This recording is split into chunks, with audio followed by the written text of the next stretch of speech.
For over 35 years, we've stood behind hardworking heavy equipment dealers, delivering software and services to help you support your customers. Together, we've navigated some rough terrain, but it's only made us stronger.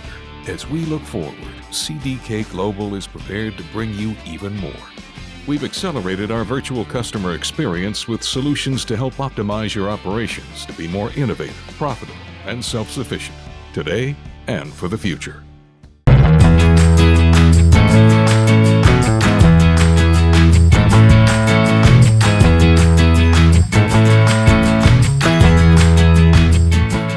So our parts people have an incentive plan as well that's based on sales versus budget.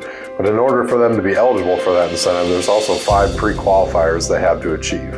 I would consider these 5 things just basic parts metrics that anybody with experience in parts or anybody that's been in parts even more recently would expect to be just fundamentals of the business. So these 5 things, one is surplus return. We require that each store has to complete their monthly surplus return to John Deere to get those parts back. The second one is freight recovery, another pretty common one.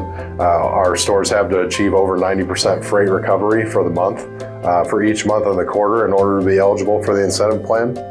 And then we get into some other metrics like no bins. We measure which parts don't have a bin location, whether it's new parts, parts that we might have sent back on a zero sales list that got deleted and don't have bin locations for whatever reason.